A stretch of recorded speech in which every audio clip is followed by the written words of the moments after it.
Halo semuanya, pada video ini kita bakal bahas tentang algoritma, flowchart, dan sistem pengurutan algoritma.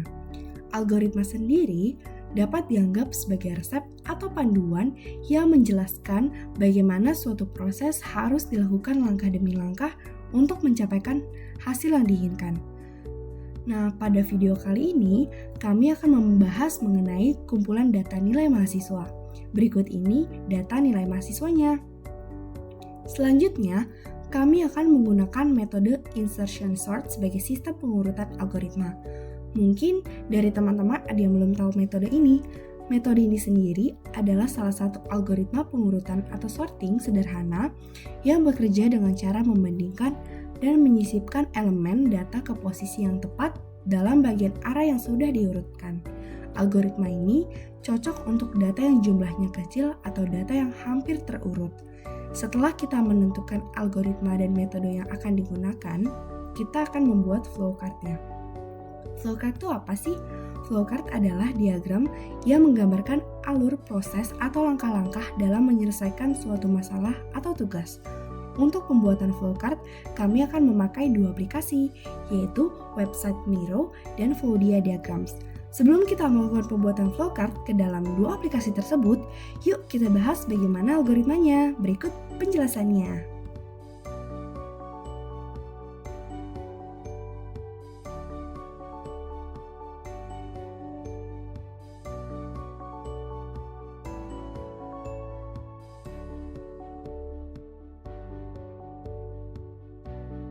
Untuk aplikasi pertama yang akan kita gunakan adalah Miro.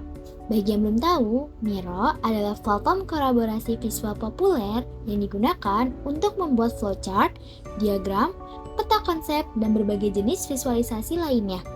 Nah, cara mendapatkan Miro ini juga gampang loh. Kalian bisa pilih nih antara melalui web ataupun mendownload aplikasinya. Cara mendapatkan Miro melalui web yang perlu dilakukan adalah buka aplikasi browser yang kalian gunakan. Kemudian, kalian search Miro atau www.miro.com dengan logo berwarna hitam dan kuning. Jika sudah menemukannya, kalian hanya perlu mengklik web tersebut. Jangan lupa untuk melakukan login atau sign up. Nah, nantinya ketika sudah melakukan login atau sign up, akan diarahkan untuk menjawab beberapa pertanyaan. Di akhir, karena di sini kita akan membuat flowchart, maka pilih template flowchart dan kalian bisa langsung menggunakannya. Jika kalian memilih opsi untuk mendownload aplikasi Miro ini melalui Microsoft Store, yang perlu dilakukan adalah buka aplikasi Microsoft Store untuk Windows atau App Store untuk Mac. Pada contoh ini, kita akan membukanya melalui website Microsoft Store. Kemudian, kalian search aplikasi Miro. Pastikan logonya berwarna hitam dan kuning ya. Kemudian, klik tombol download atau view on store. Setelah selesai, bisa dibuka .x dari hasil download atau open jika kalian mendownload aplikasi melalui MS Store-nya langsung. Sebagai informasi, aplikasi ini juga bisa loh diinstal di mobile device, di mana App Store untuk iOS dan Play Store untuk Android. Kalau kalian memilih opsi untuk mendownload aplikasi Miro melalui website, yang perlu dilakukan adalah buka aplikasi browser yang kalian gunakan. Kemudian kalian search download Miro. Klik hasil pencarian yang menampilkan download on your device. Begitu kalian mengklik, nantinya akan muncul berbagai macam versi yang sesuai dengan perangkat kalian. Pilih sesuai dengan OS yang kalian miliki ya. Di mana OS Windows, maka klik Windows 64-bit atau 32-bit. Jika OS kalian Mac, maka klik Intel Max atau Apple Silicon Max. Jika OS yang kalian pilih sudah sesuai, maka klik Start Download. Nah, nantinya file yang sudah terdownload ini akan berbentuk file .x untuk Windows atau sesuai format perangkat kalian ya.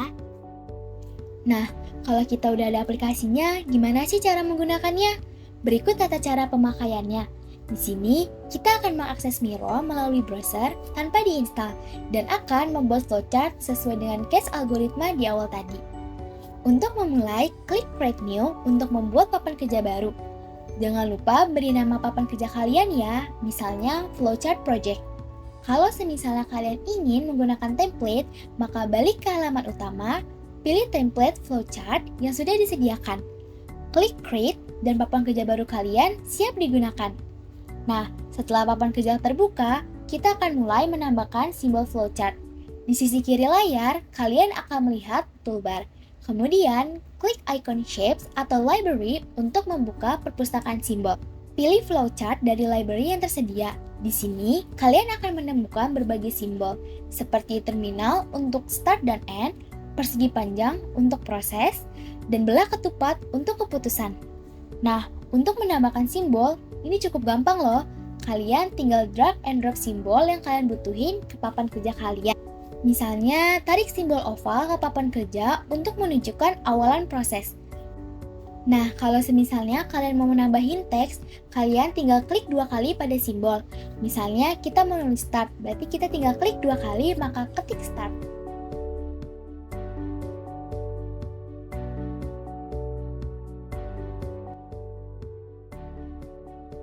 Nah, Miro sendiri memiliki beberapa kelebihan dan kekurangan.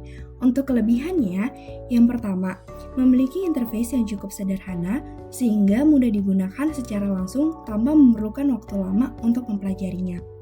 Yang kedua, project dapat diakses secara berkelompok untuk melakukan pengeditan, pemberian komentar, serta chat untuk berdiskusi.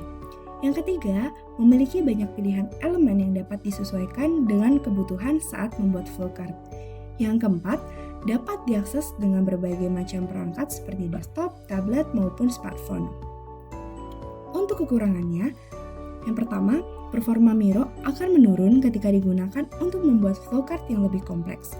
Yang kedua, fitur yang dibatasi dengan versi premium sehingga tidak dapat menikmati seluruh fitur yang ada. Yang ketiga, ketergantungan pada internet untuk mengakses softwarenya. Yang keempat, ada beberapa fitur yang tetap memerlukan waktu untuk dipelajari walaupun antarmukanya yang cukup intuitif. Nah, jadi begitu cara pakai Miro untuk pembuatan flowchart. Bagaimana? Oke kan?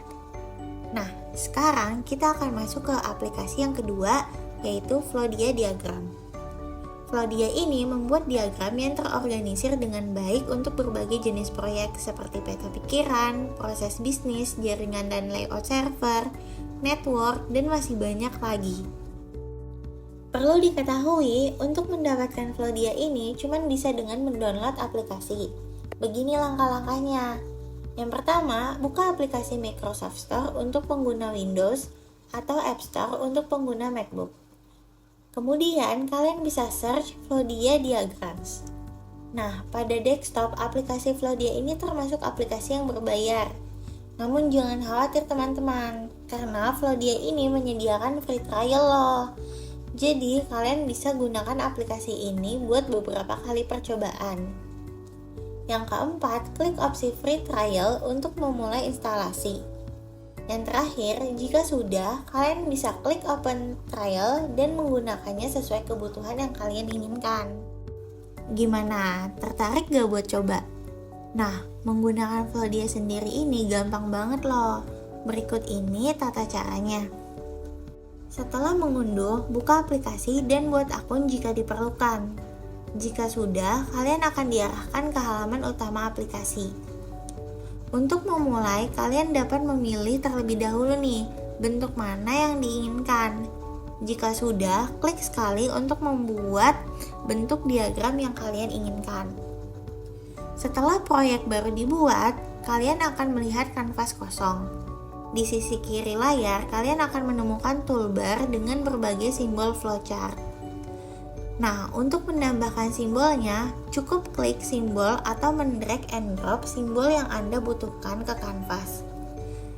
Klik 2 kali pada simbol untuk menambahkan teks, misalnya start. Kemudian, buatlah flowchart dengan simbol sesuai dengan algoritma yang akan dipakai.